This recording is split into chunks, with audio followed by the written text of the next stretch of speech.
Hello, everyone. My name is DESHA ELLIOTT, and I would like to welcome you all to the Mental Health Roundtable. For today's roundtable, this is going to be one of many conversations and panels that we will be having discussing mental health and specifically mental health in the BIPOC communities. So, here I have with me some esteemed guests today, and I want to turn it over to them.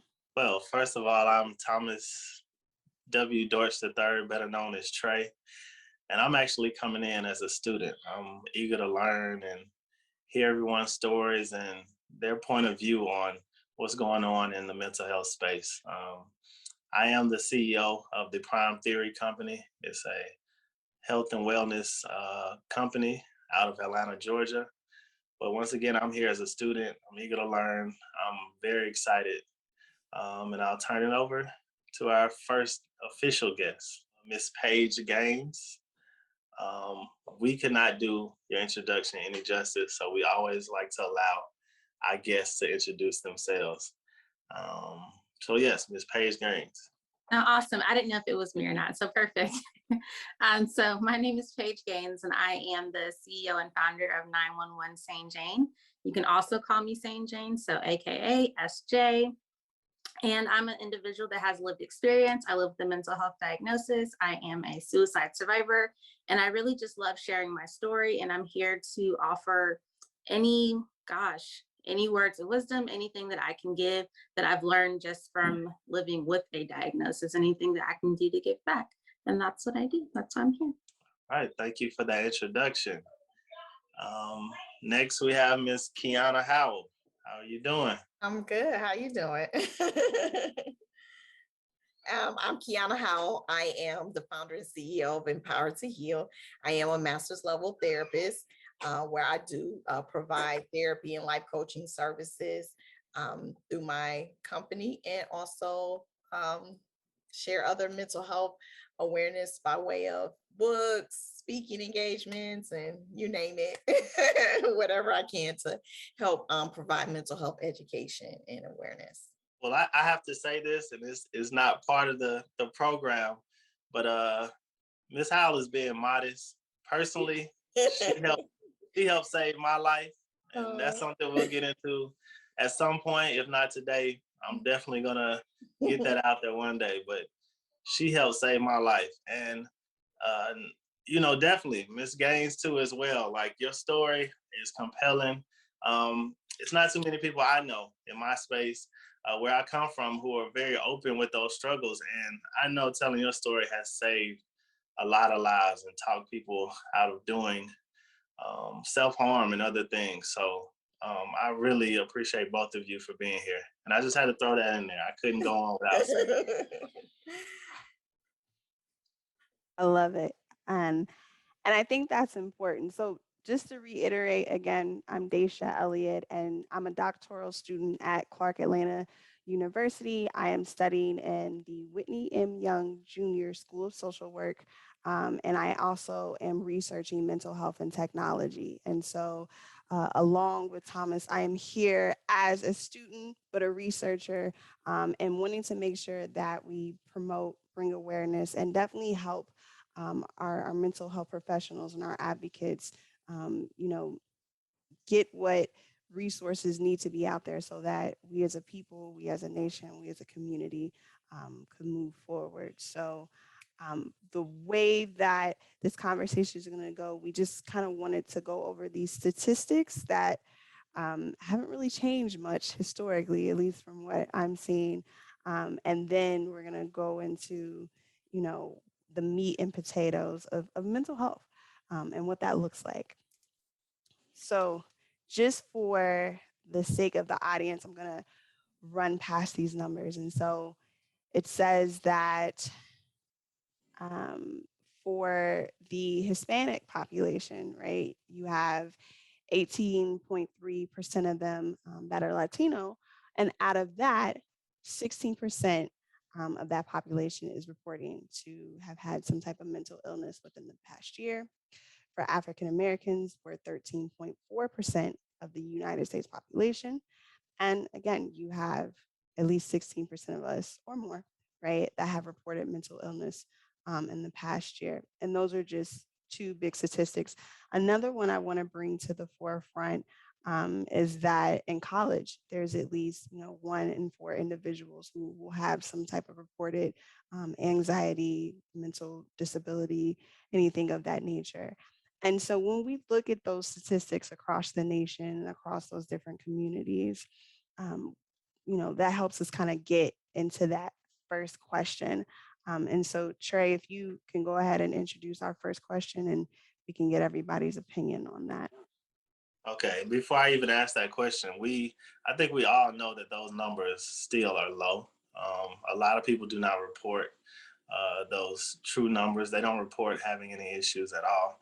And I can be a testament to that. For years, I never opened my mouth, but suffered internally and quietly. So we know that I would even go as far as to say those numbers might be double, especially with the pandemic and what's going on, not just in the United States, but across the world.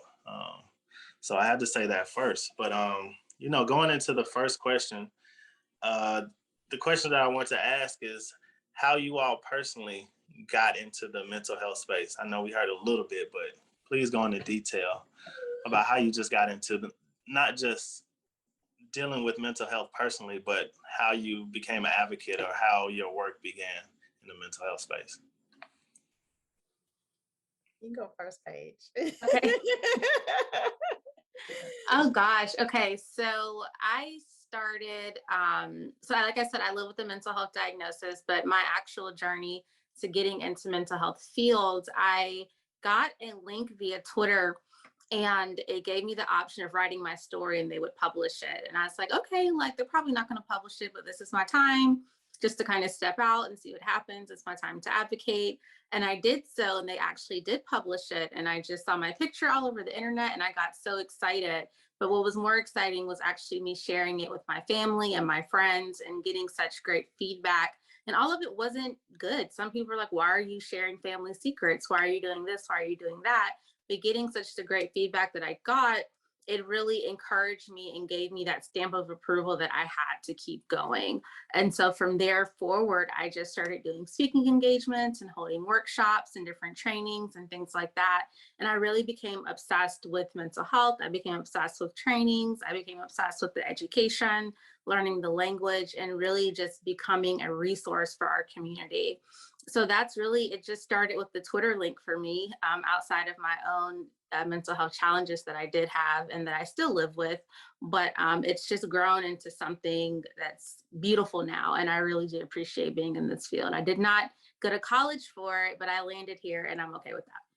Well, I've always been passionate about counseling and psychology since I was a teenager. But during my young adult years, I moved into recruiting and HR. So it wasn't until after I left an abusive relationship that I wanted to become more purposeful and intentional with my life. And that's where I end up being redirected back to the mental health field. So that's when I went back to school to complete my master's in counseling. And I started working in the field right when I started my master's program. So I was blessed to be able to gain experience over the course of my program and not wait until the end or after completing my degree. And so it's just been a good experience because I've been able to work in different settings, different populations, just to even know what I'm supposed to focus on as far as my main focal areas are, trauma, addiction, depression, anxiety. And then, of course, a lot of people are still getting used to the fact that I am definitely targeting the male population because our males, especially our Black men, definitely need more support in the mental health capacity because, as TREY said, there's a lot of people out there who need help or are struggling, but it's not reported because people are not talking, they're not speaking out, they're not asking for help. And so that is something that I'm really working on now, is not just being focused on sitting in the office all day doing therapy, but to help bring awareness so that people will become more open to seeking counseling and understanding what mental health really is, because there's a lot of stigmas preconceived notions about mental health. So just helping people understand that it's really not a thing where you have to be labeled as anything. It does not mean you have this red stamp plastered on you, for people to ostracize, but it's something that we all actually struggle with at different cycles of our lives, and that there's resources out there to help everyone. So from the youngest to the oldest. So that's what I'm passionate about, and I love what I do. So I have to ask a question. We focus on the BIPOC community with these roundtables. And we really want to, encourage people to speak out and come to the forefront, either seeking help because of the need, or to just tell their story or offer some experience you never know who that could help. But my question really is, what do you think it looks like overall in our communities, in the BIPOC community? And I want to know the good, the bad, the ugly. Of course, the pandemic has changed a lot, but I have my personal opinions about what's going on in our community, but I want to know what you all think. Where do we stand now? I would say, gosh, I mean, it can go either way. It's exciting to see that we're having this conversation, right? It's exciting to see that the conversations are happening on around us. It's exciting to know that I can go to Thanksgiving in a few weeks and be transparent about my mental health and probably have that transparent conversation with my cousins or my aunts and so forth.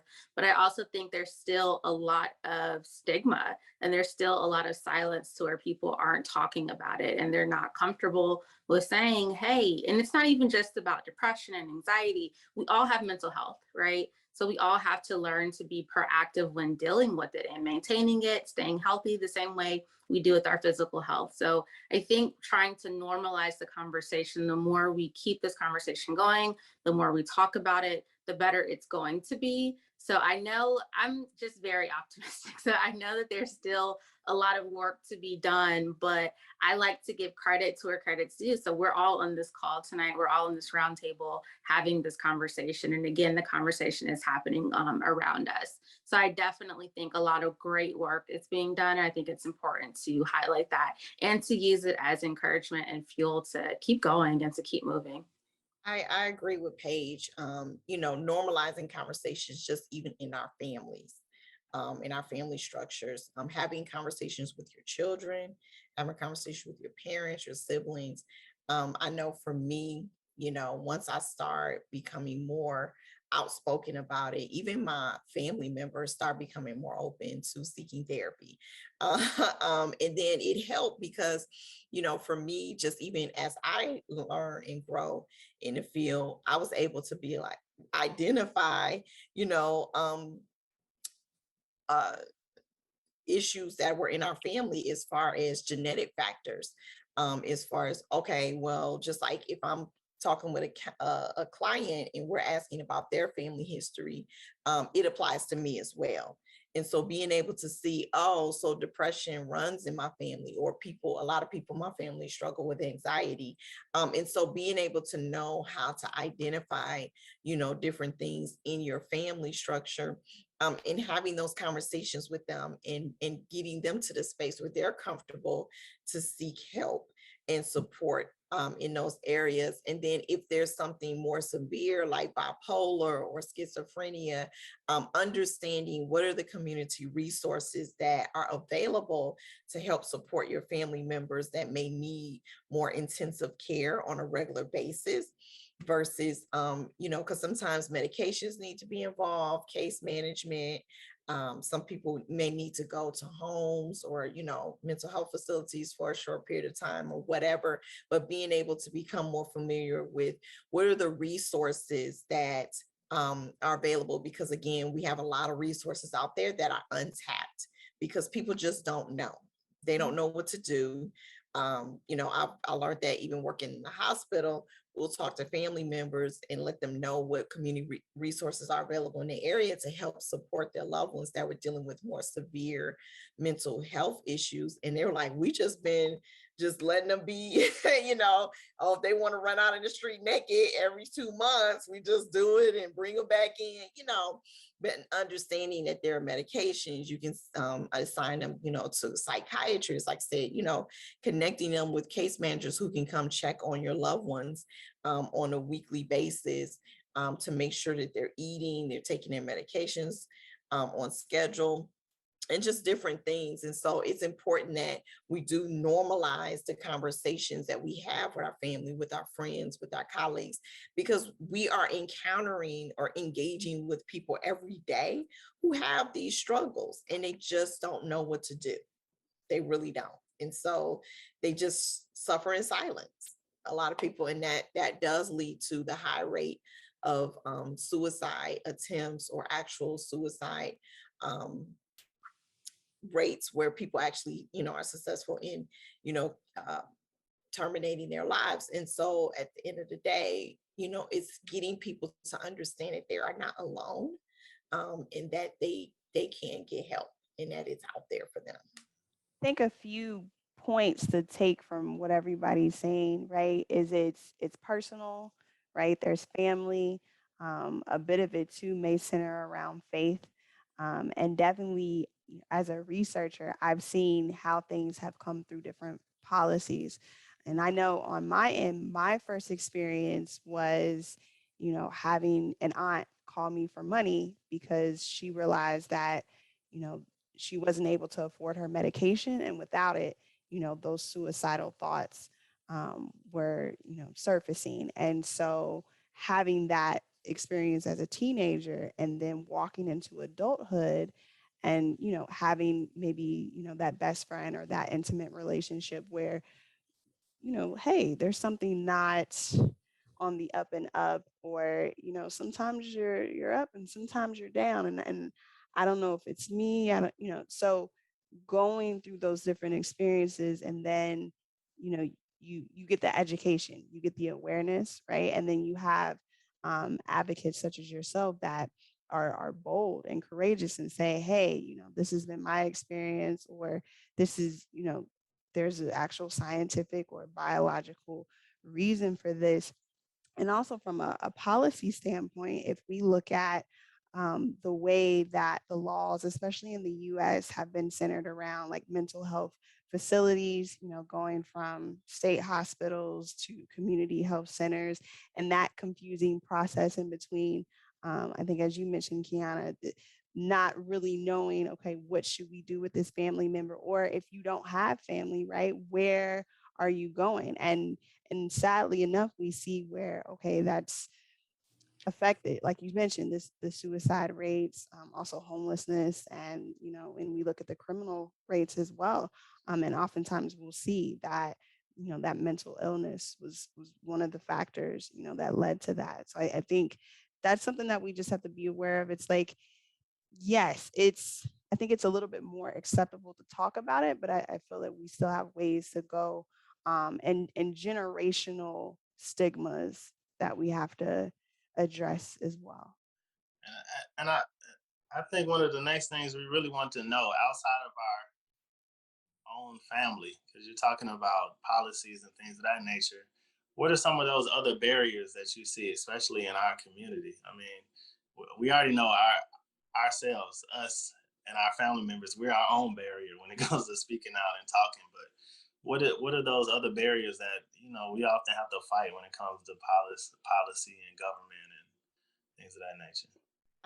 I can address that one because just working in different facilities and other organizations, of course, finances always become a barrier. Insurance.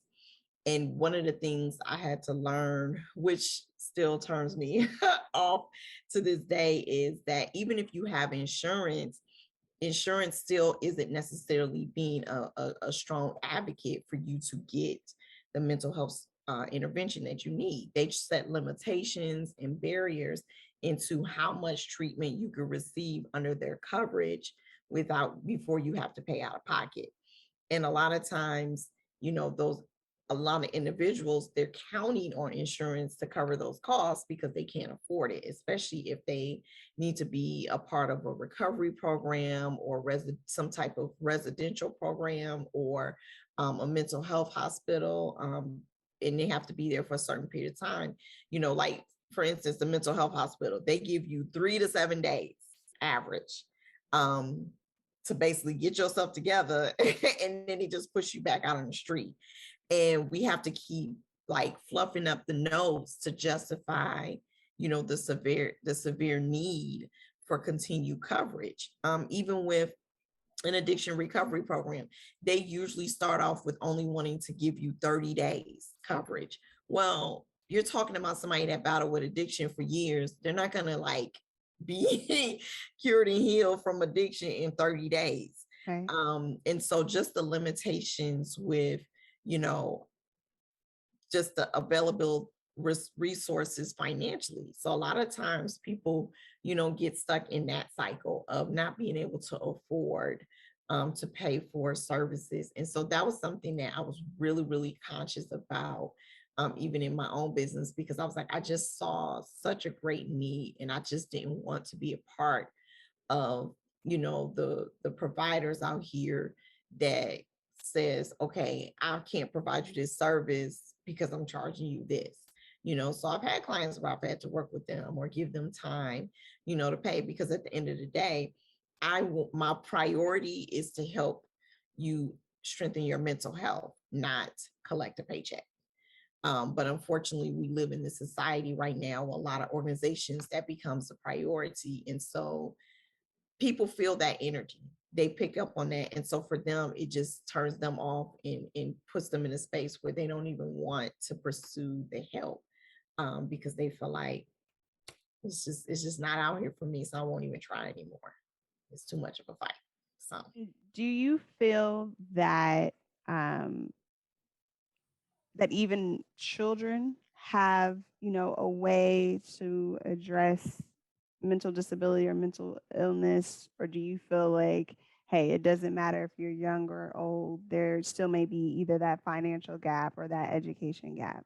I mean, again, there's a lot of resources out there available for children, because even if you go, whether it's through DFACS and they, have a program where they can help provide in-home therapy services for children.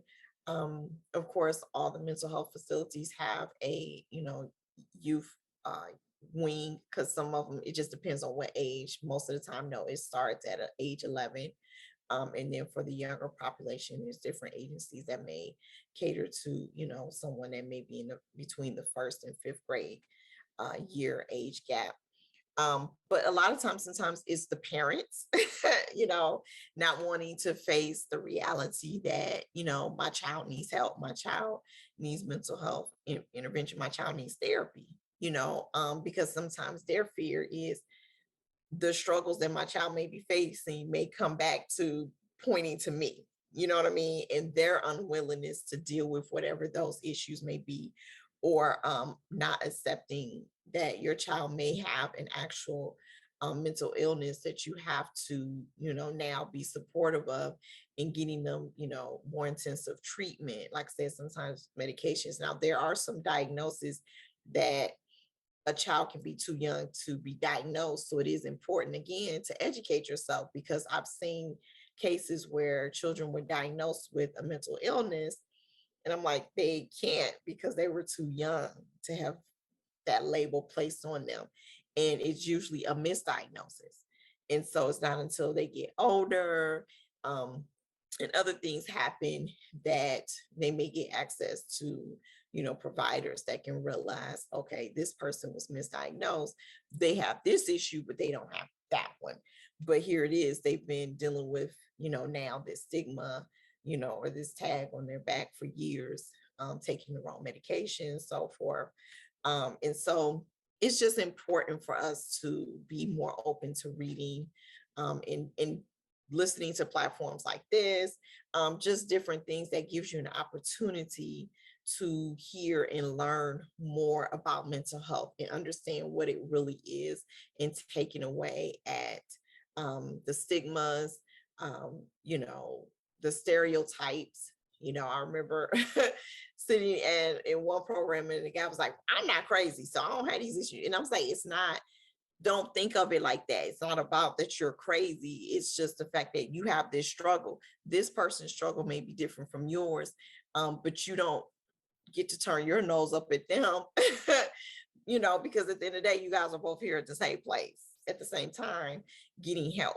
And so it's just tearing away at those stigmas and people understanding that, you know, you don't have to be labeled as crazy or psycho or whatever. Because I tell people, I mean, I've seen psychosis, I've seen schizophrenia episodes. And so those are on a whole another level. And so when you're working with somebody and you're struggling with addiction or depression or anxiety or PTSD, I mean, it's just totally different conditions or challenges. And even with bipolar, yes, it's mood swings, but it's different, you know, types of bipolar. So it's just understanding what is going on with yourself or with loved ones, and doing the research and being able to advocate for yourself. Because I always encourage, you know, anyone that I've encountered over the years, always understand what's going on so you know how to advocate for yourself with providers, because sometimes you encounter doctors who are not working or operating ethically.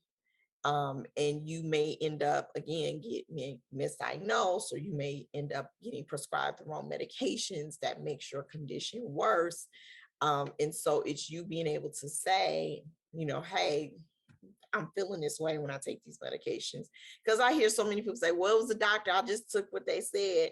And I was like, no, because it was wrong.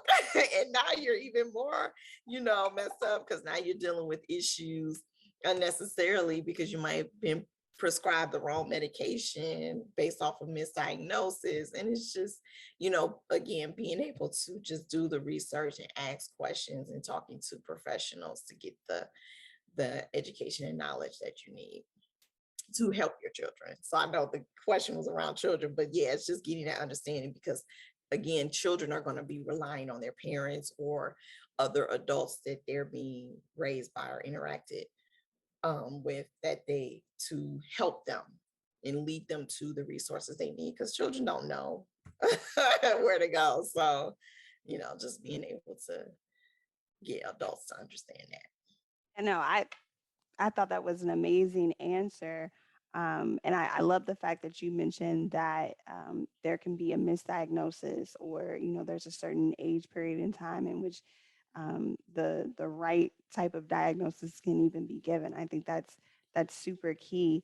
And something else that I was thinking about too is there was an article written by a student at Morehouse School of Medicine, and it was basically about the alarming rates of those who were going to the emergency room, not necessarily because it was an emergency, but that was the first place that they were able to go to seek some type of mental health treatment. And so, um, you know, I love the piece about not only being able to educate yourself and then educating your family, but do you still see where today, you know, there's this kind of confusion among like where it is you should go to seek the help that you need?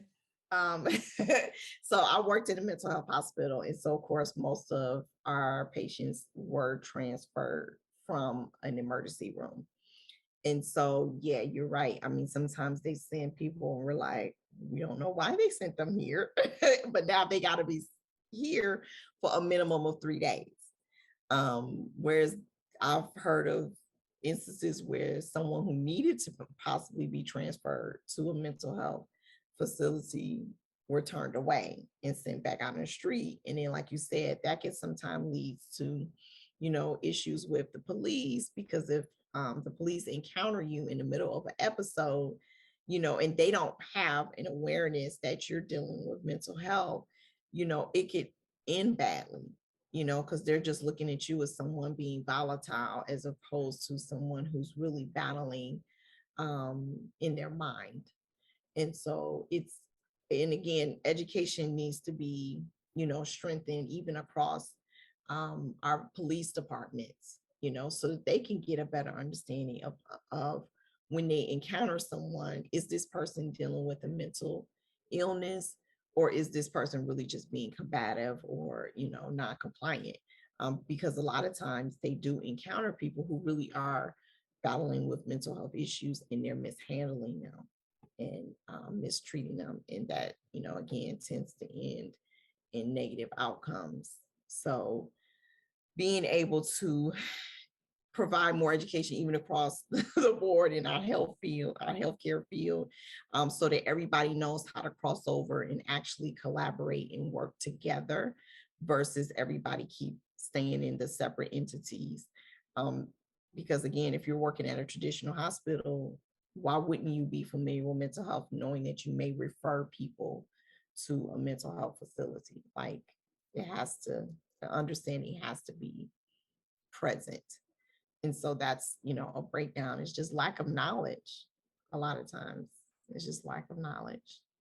So I have to ask this question, and I cannot let this Okay. evening go by without talking about something that weighs heavy on me, and I see it all the time.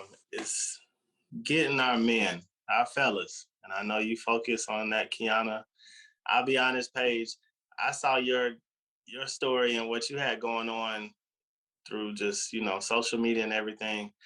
I don't even know any guys who are that transparent and open up. And to be honest, I don't think I would pay as much attention. With QIANA, I mean, I don't know if you remember, but I refused to go to any males to seek help. It just was something that was foreign to me, and I just was not willing to do it. And I've had guys, since I started talking about mental health and being open, they'll send me messages and say, hey, I've been dealing with this for so long, but there's no follow-up. They don't seem to want to really get help. And then you talk about when it comes to policing and everything, a lot of instances you see young men and young women as well, but a lot of young men who get into these altercations with police or go to jail, get arrested, commit crimes, but it's an underlying issue. It's an underlying issue in a lot of the cases. So I want to know, how do we, and even with this, posting this, I'm sure a lot of men are going to tune in because this is a majority female panel. I don't think they would listen if it was all males sitting here talking. Just to be honest, that's me. But what do you think needs to be done? How do we draw our men in to really open up? And how do we draw our men in to really start working with other males and really try to help the community overall? I mean, even on top of that, to take it another step further, I don't see a lot of our men offering viable help to the women and the females in our community either. And all that needs to change. So my question is, where do we start? What needs to be done? And I know we have ears that are going to listen to you all, not to me. So I'll start just in the space of research and higher education. I'm being taught and schooled by some amazing male and female professionals who are also very strong advocates for making sure that men, and especially men of color, Black men, are a part of those mental health professionals who are taking the steps forward. And then also within my cohort, the one male in the cohort, his focus is on dual diagnosis in the criminal system. So he's specifically looking at those who enter into possible, jail or, into the prison system, and they have, these two overarching diagnoses that they're dealing with, and how does that affect them, right? And he's like, he's young, he's 25, 26. And, we'll have a future conversation probably with him about how he became interested, but he's actively working. So, to your point, Thomas, and I know QIANA and Paige are going to have awesome things to say behind me, but your voice is just as important, right? Because, we can say things with style and grace, but, just being a leader in the community, I think we're all like models for, yes, it's okay to speak out. And honestly, the first, I would say, millennial or Gen Z person that I knew that was actively seeking therapy was a Black man. Now, I don't know if he told me because, you know, I just made him feel that comfortable, and you know, the machoism that comes with being a male wouldn't let him, you know, say it just randomly to other men. And maybe that is a part of, you know, men being comfortable with expressing things to women. But I think there's hope, and there's a way that we can say, look, we're all needed across the board in order to make this happen. Yeah, I need my fellas to speak up. I don't. It's not a big population that I know specifically, and I can even take blame in saying that I don't seek out the males as I probably should. I don't know if it's a fear of the reaction or the fear of the conversation not going in the direction that I'm hoping, but that's been a barrier of mine. I think that, and I'll put my boyfriend out here. He'll be okay since I'm speaking on it now. But I really am an advocate for transparency. So I think you taking your position and you sharing your mental health challenges and everything that you've been able to overcome is definitely setting that tone to have that conversation. And then again, using myself in my relationship for an example, me being transparent and being open and comfortable enough to talk about it even on my hardest days, has given him that space of, hey, I'm open to seeing a therapist. I'm open to seeing about this and doing things in a different way than what I've been taught, which is to not acknowledge my emotions, not to do this, not to do that, but seeing something different, knowing that we have options outside of what we've been taught, I think is very refreshing, right? It's very cool, honestly, to know that there's something new, there's something different that we can do to better ourselves. And I think that having different people talking about it in different spaces is definitely going to make a change. So I say keep going. Your conversation is important. They listen to us, but I think you're very much so encouraging for them to actually speak out as well and to get help. Thank you. Thank you. I agree. I mean, but Thomas knows I've said that to him from day one, from when I first met him, that he definitely has the influence to make a difference in this world. I am currently doing different things, you know, to help draw in the male population. And it's working. It's been, you know, a process. It's been a journey. It's still new and fresh, so everybody's still getting accustomed to it. So, you know, but I am getting more responses than, you know, I initially thought. So like even now, you know, over 90% of my client base are men. So there are men out there that know that they need therapy, that need help. There are a couple of other organizations that I've even tapped into and connected with that support. It's called Therapy for Black Men and Black Men Heal. Those organizations are really, you know, strong in really promoting mental health awareness and encouraging Black men to seek mental health and seek mental health intervention and therapy. So it's becoming more known. It's just a matter of continuing the process and the journey. I'm hosting a men's retreat so that we can continue to, you know, set a safe space for men to get together and process and just kind of collaborate with other men and understanding that they're not alone in their challenges and struggles. Because again, it's not about that everybody has to have a specific diagnosis, but we're all human and we all have life experiences that challenges our mental and emotional well-being. And that's just the reality of life. And we all need support. We all need help. We all hurt. We all experience some level of trauma. And so it's affirming men, letting them know that you're there and you're genuine and authentic in your support and empowerment of them. And so once I start becoming more consistent in speaking directly to the male audience, I'm starting to definitely get a pretty strong response. And so I just have to remain consistent in supporting and getting our women on board, honestly, because in the process, women will walk around and say, oh, men need this, men need to work on this. But when it comes down to it, they don't actually do what it takes to really support their male counterparts or their intimate partners to actually pursue that help. Sometimes they become barriers. And it's sad because I've seen it even with some of my clients, like they will tell their significant other, oh, you need to go to therapy. And then they try to interrupt the process. And I think a lot of it though is because they're not seeking therapy. And I always recommend, like, if you're in a relationship or marriage, both of you guys should be, working on yourselves. Everybody can stand to work on themselves. I'm always working on myself. I never put myself in this space where I'm thinking, oh, I'm a therapist, I don't need help, I don't need to talk to anybody, because that's not true, because I'm still human. And even in my wholeness, I'm always evolving. I'm always in a space to heal. I'm always in a space to grow.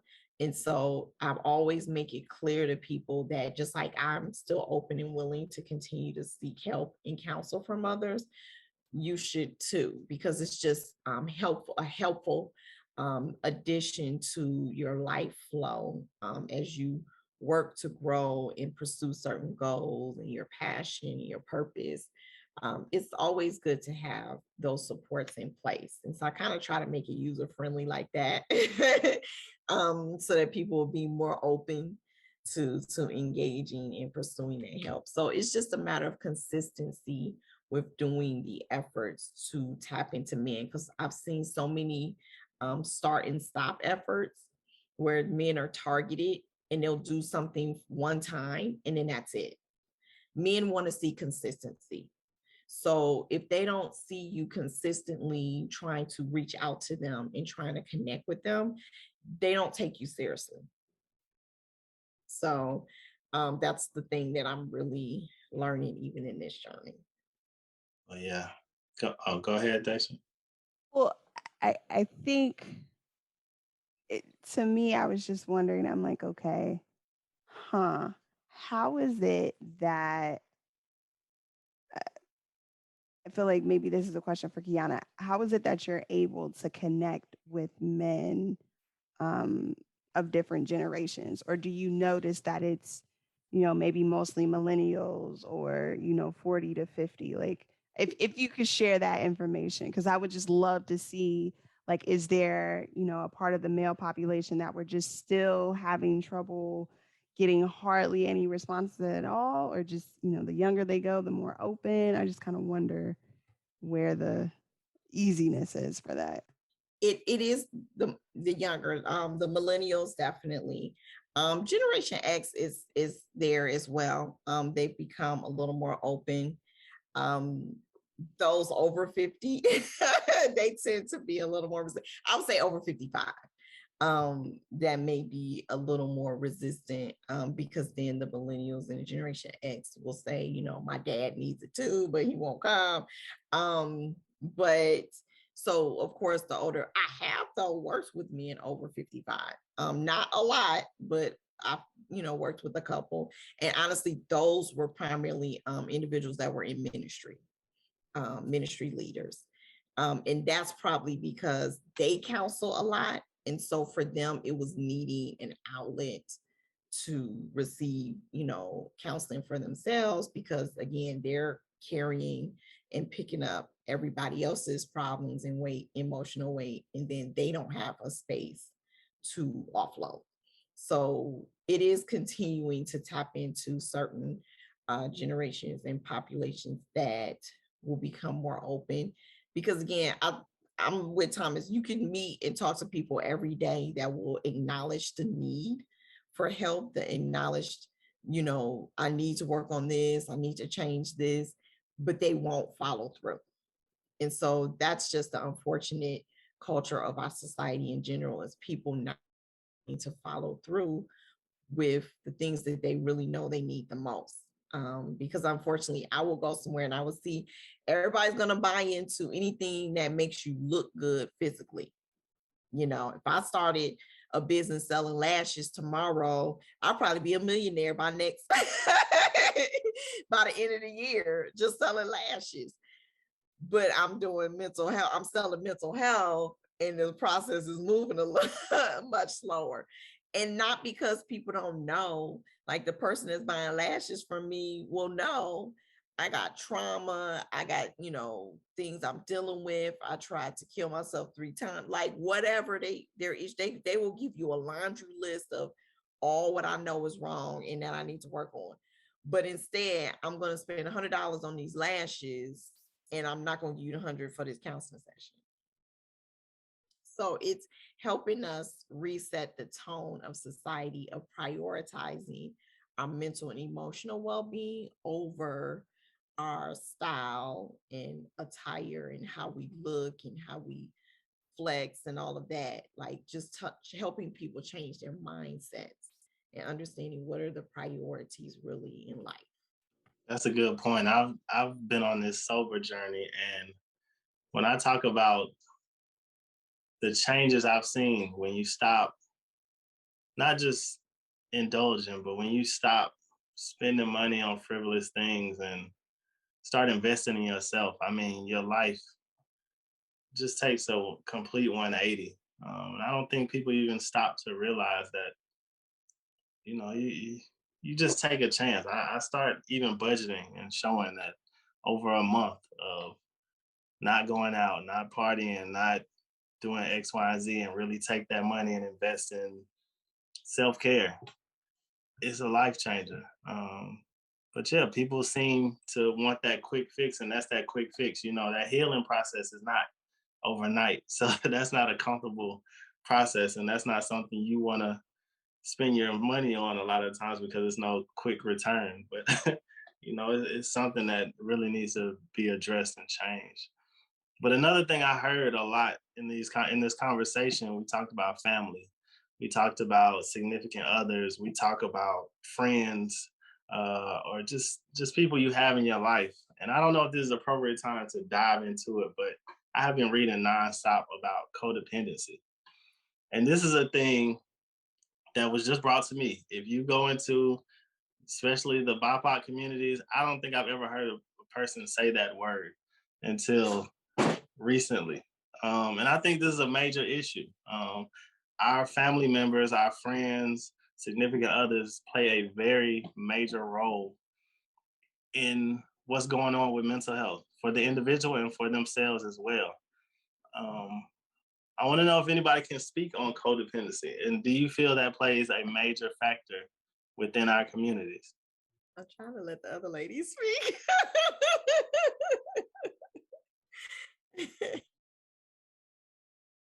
Well, okay. So before we, I think, jump into what plays into that, I would love to kind of hear everybody's definition of that word, because for me, you know, you have the textbook definition, right? But then as soon as I feel like I ever learned about that word, it was me coming out of a relationship where I feel like in a way, that person's ups and downs, I felt like I was a part of that, right? And so I was either helping them or hindering them. And so that to me, I think when Trey first mentioned the word is what came to mind. So I would just love to hear kind of that initial definition and maybe everybody's experience with it.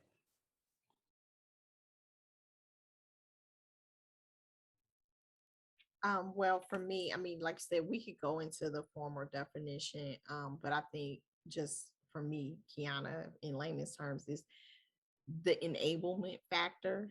Um, in a lot of times, the codependency really stems from the person that's being, in a sense, the giver of the relationship, but then they become dependent on being a giver. And that's where the cycle continues. So say you have a family member that realizes, okay, I need help outside of this relationship. But then you as a giver, now you feel empty because this person is now seeking help from other sources, and you're like, but you're supposed to still need me, and I'm supposed to still help you, and I'm supposed to save you from everything. And so it's just getting them, both parties, to the space where that need and attachment for each other isn't so strong, and understanding that a healthy relationship has boundaries. And one of the major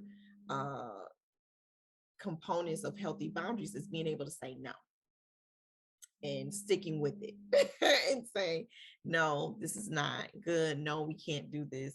No, you don't need this. Or no, I'm not going to do that for you. But it's so being able to understand what are healthy boundaries for a relationship. But codependency is a cycle that's hard and has to be understood by all parties involved in order for it to actually be broken, because a lot of times it's addressed one-sided, but we're not addressing both sides. So both parties, the person that's always in need versus the person that's always giving, they both have to be addressed and talked to about how do you break that up? How do you break that cycle up? And you can still interact with each other, but without following these patterns of behaviors that are unhealthy or toxic for each other in the relationship. Yeah, this is a very touchy subject for me because I see it everywhere I go.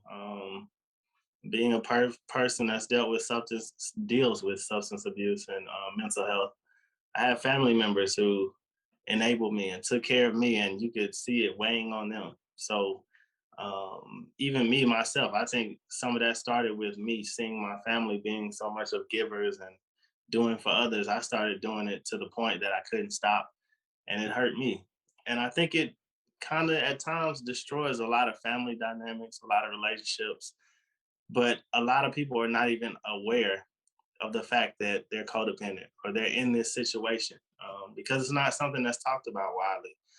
And you know, a lot of people get defensive when you say you're doing too much or you're caring too much or this and that. I mean, it's so much to codependency that I think if people really took the time to kind of educate themselves on that, and it for me, it was like a light bulb went off when I started seeing that, hey, I'm doing X, Y, and Z, and it's causing a strain on myself. But I think it's just my nature, but it's actually something that can be broken, like you said. But I see it in everywhere I go, everywhere I'm walking. You know, you often see the mother and father who are always defending the child who has a lot of issues going on, or you see the child always defending friends or bad behavior that goes on within a dynamic. And it takes a lot for a person to look within and see that, you know, I need to change. Even if I'm doing good, sometimes you have to break those just those ideas and just those actions that you do on a daily basis sometimes. So I had to throw that in there. Codependency, reading Codependent No More, Codependency No More. Don't quote me, I'm sorry, but I read it, I promise. But just reading those books and just seeing that a lot of us are in struggling with those issues. Paige, I have a question for you.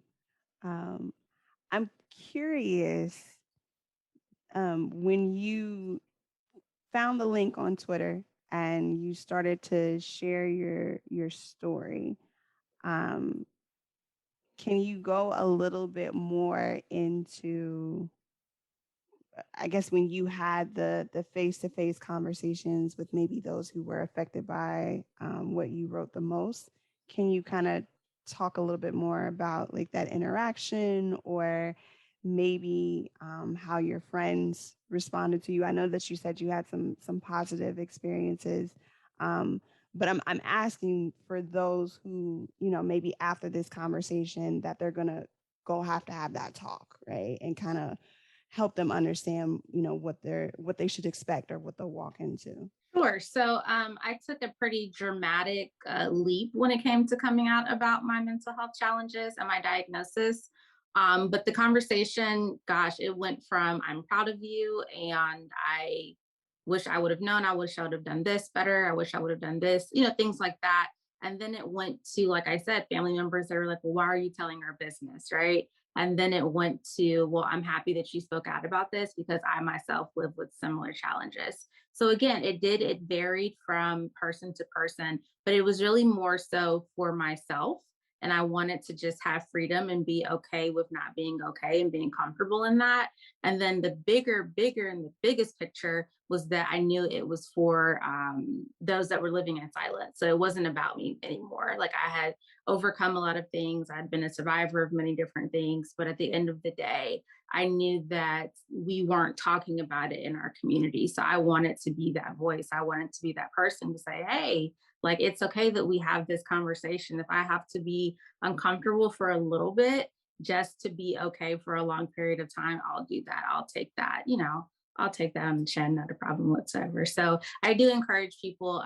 It's a difficult thing to have, but do it for yourself. If you trust that individual, have that conversation. If you feel as if you can be vulnerable, have that conversation. But I don't force people to do anything they don't, find comfortable, but it is beneficial because then you're able to ask for help when you really do need it. Then you're able to receive help when somebody else sees that you may be struggling. So it's a positive at the end of the day. It's definitely something that I'm grateful that I did.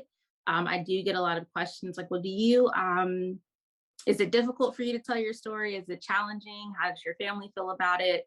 And my answer is always, yeah, it's never easy, but it's definitely worth it. I've had days to where I'll do a speaking engagement and the reaction is not always like applause. Sometimes it's a side eye. Sometimes it's, I can't believe she said that.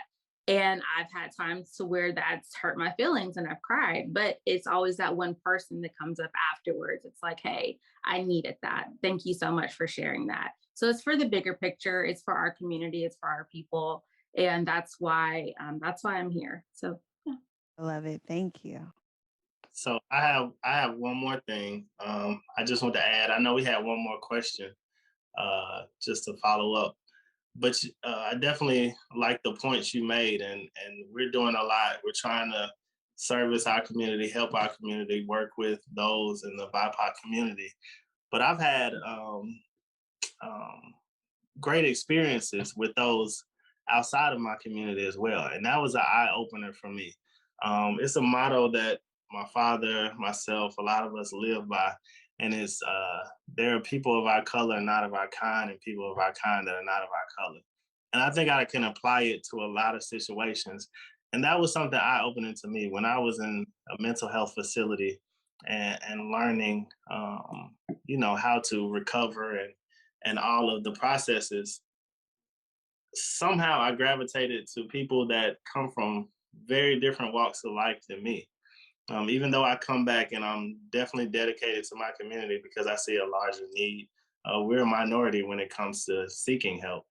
But yeah, I interacted with a lot of people. I mean, every walk of life.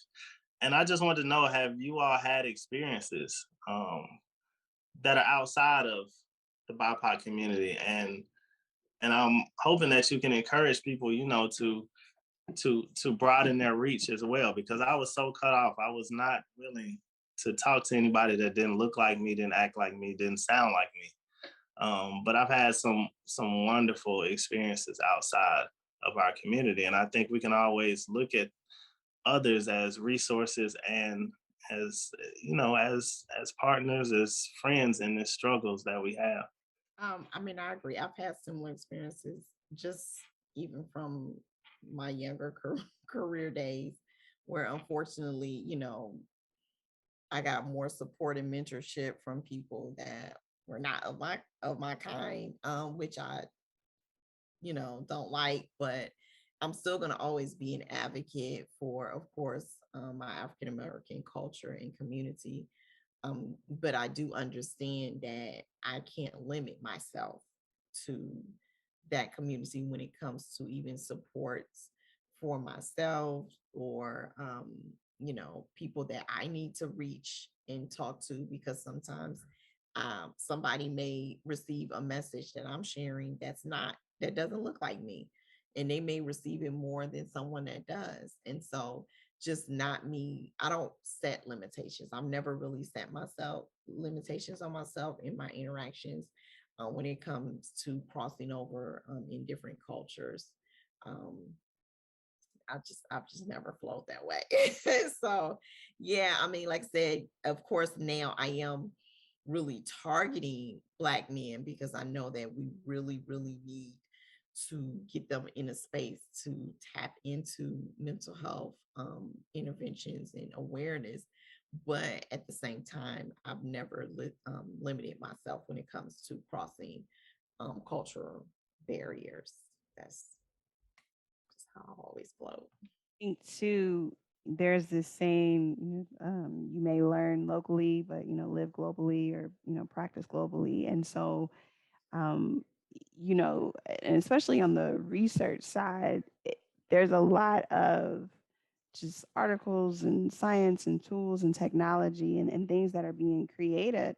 And some of it is biased and some of it isn't, right? And so it's up to us to make sure that we're present at the table, or that we're keeping in communications, not only with those who are, within our local community, but those who are serving um, around the world, because you never know, what that relationship, with that connection, with that community, what that experience is going to teach and ultimately do for you. Just, as you grow, as you learn, and as you continue to be an advocate. No, I definitely agree by not limiting yourself or boxing yourself in. I definitely think that there's a space of learning from everybody and just having those conversations, seeing what their different techniques are, seeing what their conversation is like, seeing what their challenges are. Because I mean, I don't believe that mental health is just stigmatized just within the minority community. We all don't want to be called crazy, so to say, or have that, you know what I mean? It's just a consistent conversation across all boards. But I am a believer that it is a challenge in our community that we do have to talk about, but definitely, again, like you all have said, not limiting ourselves to just that. All right, so I guess this is the big question for you all. What do you all have going on now? How can we support? What events, what programs, what all do you have coming up? I've seen both of your recent works, but I'll let you tell everybody else because I pay attention. So I'll go. So coming up, things are slowing down because of the holidays, but I personally am still seeing peer-to-peer for peer support. So one-on-one, just working through everyday challenges, going over coping skills and things like that. I'm still doing a lot of speaking engagements and workshops, but kind of taking a step back for the holidays and practicing some self-care. So that's actually what I personally have going on with St. Jane, and doing fun things like this. So that's where we're at. Well, of course, I'm continuing mental health awareness on social media and speaking on different platforms, such as this one, to accomplish that. I do have a men's retreat coming up next month, November 19th through the 21st.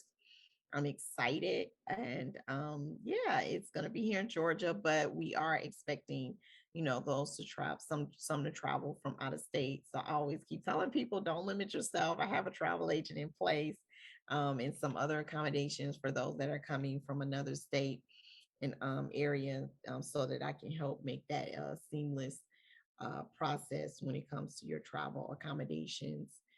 But I'm excited because I have 5 amazing speakers that have their own stories that they're going to share to help encourage and empower men, just to continue to seek that self-care and mental health intervention, and just being able to know how to navigate through, life challenges as far as what men tend to face or struggle with, but they are not necessarily permitted to talk about openly on a regular basis. So that's the only thing I have for this year.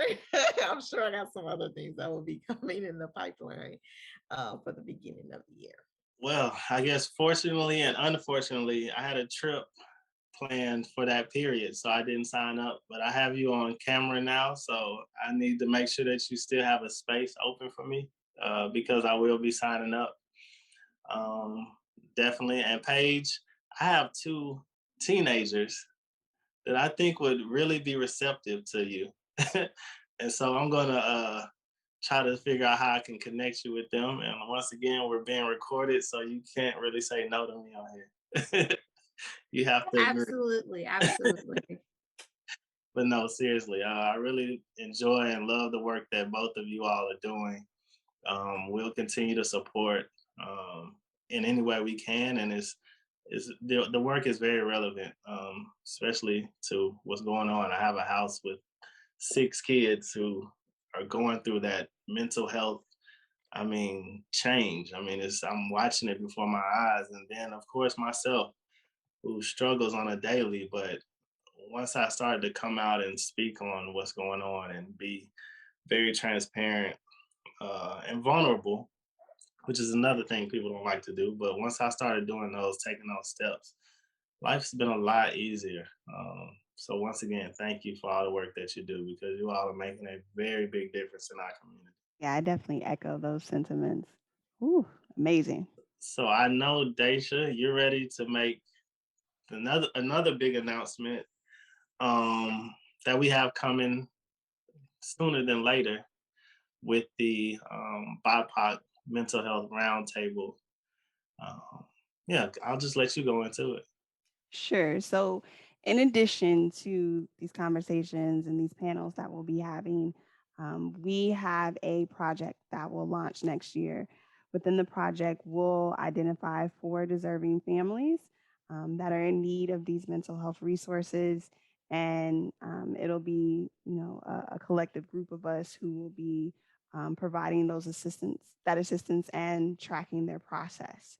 And so as this is being, recorded and edited, and especially as we go live, we'll be able to have a link so that, those families who are in need can have the ability to go through the application process. And so our goal is to be able to provide every single one of these families with the education, the resources, and other forms of assistance within a 3-month period. And the goal is to be able to increase their well-being, and then be able to create those new and ongoing opportunities for them to be able to achieve. So as a collective, and you guys are a part of this collective now, but we will be, making this mission come alive. So that was our big announcement.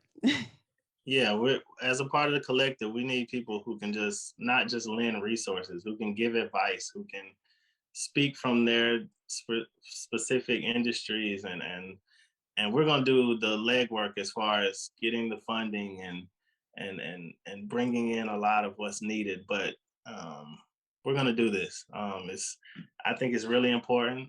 Like you said, a lot of the resources are out there, but we don't know about them, or there are certain barriers that a lot of us face, and we want to ease that process for people. And we say for families, but if the support is where it needs to be and should be, we want to increase that exponentially and expeditiously. So yeah, that's it. We are creating this mental health collective. Daisha and I, more Daisha than me, is the brainchild behind this. And I'm right in line with her and what we are trying to do. And over the next few days, more details will come out, and people will be able to register, apply, and get this rolling. 2022 will be a big year, and we want this to keep going. We look to partner with any and everybody who has a positive mission and making a change within the BIPOC community. So, as we get ready to wrap up, ladies, again, thank you for your expertise, your energy, your time. And so, as we leave out and wrap up, I just want to make sure that the community and those who are listening, they know where to find you, where to follow up, where to sign up for your retreat, or how to support your peer-to-peer process page. So, definitely, ladies, if you all can give us, your socials or any websites, so folks can stay connected with you. Sure. All of my information is the same. So it is 911 SANE, SANE, Jane, JANE. I'm on all social media, Instagram, Facebook, LinkedIn, and wherever else there's social media. That's where I am. Same for the website as well. So 911 St. Jane, and you'll find me. And my website is empoweredtoheal.info. You can connect onto my social media from there. The event registration tab is there for the retreat. And my name is QIANA HOWELL. So you can look me up on Instagram or Facebook under that name as well. My Instagram page is empoweredtoheal_LLC. So that's where you can find me. I love it. My social media folks, DRDESHA, and then also my company Pantherum, that is doing the market research and everything. PANTHERUM, our Pantherum group. That's how you find me. How do we find you, Trey? How do we follow Don't you? forget. Let's tell what does Pantherum have coming up also. Woo. Let's know. Oh goodness. Well, on the Pantherum tip, we'll be speaking on like a world mental health conference, as well as doing some entertainment and possible like comedy mission work. And so ultimately, our background was originally to provide public relations and event planning for those in entertainment. But what we found is that we can make you famous, or we can do the research to help you be healthy. And so that's our mission and our focus now. So and we'll be speaking, as well as really looking at the mental health technologies that are out right now, studying their effectiveness, and getting that research together so that when those who are making the technologies or the tools to help treat mental health, they're not just using a cookie cutter approach, right? They're doing something that actually works, and actually is applicable to people of today. So Nice. Well, I am Thomas DORTCH. Once again, I go by TREY. You can find me social media at TWDORTCH3. I can't go without mentioning my family page at We Are Blending 86. We talk a lot about the family dynamic. Our family is something else. It's 8 of us.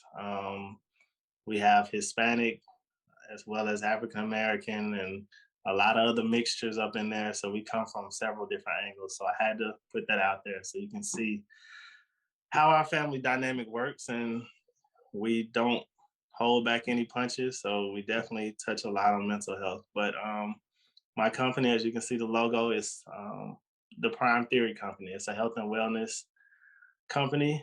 The end of this year, we will be opening our first wellness center in Southwest Atlanta, 2312 Benjamin E. Mays Drive. So you can find us on social media, Prime Theory CO.